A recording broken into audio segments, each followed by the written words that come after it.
I'm Holly Hamilton, and we're in the Garden TV studio with Riz Reyes. Now, Riz is short for Rizanino, and you come from the fabulous country of the Philippine Islands.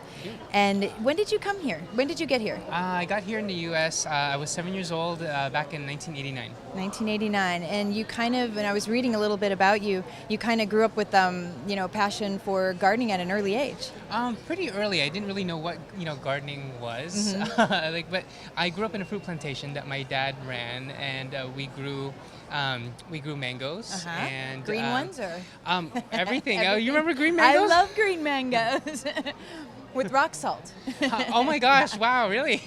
Or bagoong, do you know what that is? It's the fish paste. I remember. I lived in the Philippines for a year, and so we kind of have something in common.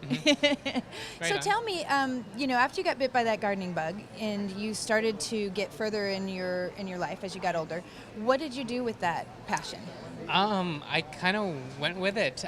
So I had this early interest in produce growing up. I mean, having kind of grown up in a farm. And so naturally, when we go to the grocery store, I'd gravitate towards produce. And I was obsessed with apples because apples were like rare because they had to be, imported. Right. And so it was always a special, it was always a special treat to have an apple. So we basically would go to the grocery store, and I would. And usually what's next to grocery is floral. So then I began to look at the different flowers and to just get immersed in wanting to know the different kinds, how to arrange them. And then I became really curious about where they came from and how they were grown. So that's where I went to the library and just read up on every plant that I just heard of that captivated me. So whether it was roses, orchids, or tillandsias, whatever it was, I just wanted to know everything about it. And then I learned this word called horticulture, and saw that it was a career that people can do professionally. So I just went with it and just learned as much as I can. Met so many wonderful people that have mentored me, because it's kind of weird when you have a little kid, a guy too, that likes flowers, so you get kind of teased a little bit around school. Weirdo. Yeah, it's like, oh, it's flower boy, But it's interesting that something like that would grab you at such an early age, and then you chose a career out of it, which is kind of it's a heartwarming story. So now you have your degree in horticulture, and what are you doing to educate the community on what you've learned? The great thing about being young in this industry is, you still have limbs that work and you can garden to your extent, but it's also our access to resources so quick. Go get on my phone and look up information. So it's just easier to communicate information. So with that, I've got a website, rhrhorticulture.com. So say that again. rhrhorticulture.com. Okay. And I also have a blog called The Next Generation Gardener. So I share stories and experiences that.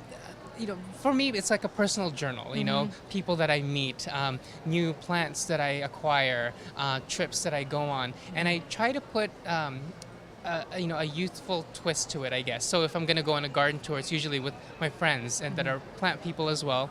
That, so it's like, hey, young people can do this too, I'll try to put a spin on it by talking about food, So not only were we visiting gardens, we're going to these awesome restaurants and sampling local foods and that sort of thing that have been sourced locally, grown locally. I'm also big in flower arranging. I actually have a flower arrangement that I co-designed here with my colleague Nicole Cordier. She is an amazing floral artist, and we support local growers. And this whole movement called slow flowers, so it's like slow food, but flowers that are locally sourced and grown. So as I'm doing my design, I know what I'm working with, and I'm talking to growers, and they're hooking me up with the coolest material. So, cool. That's. Now, do you find all that over the place. Yeah, it sounds like it, but that's great. And it's nice that you're becoming an inspiration to a younger generation who's going to grow up and potentially, learn more about gardening. That'd be awesome, but I don't know. It's like one person, that's the thing. One person can't do all of this. So I'm so glad that there are other young and younger, individuals out there that are doing what I do as well. And we all have our different niches, I guess you can say, all of our different strengths, and what we contribute to the industry or just to gardening in general. There's this Facebook group that we started called Emergent, and it's basically a group that encompasses horticultural professionals around the world, really, the people that have signed up, and people are like, there are job, posts and openings, and it just creates this interesting dialogue. So, I'm chatting with folks from, Pennsylvania, from, Paraguay, whatever, and it's just, we all love plants, and we're all trying to do it professionally, and we're just sharing our experiences. It's awesome. Good. Well, good for you. Thank you so much. Maraming salamat. Oh, walang naman. Thanks for being here. I'm Holly Thanks for having Hamilton, me. and you're watching Garden TV.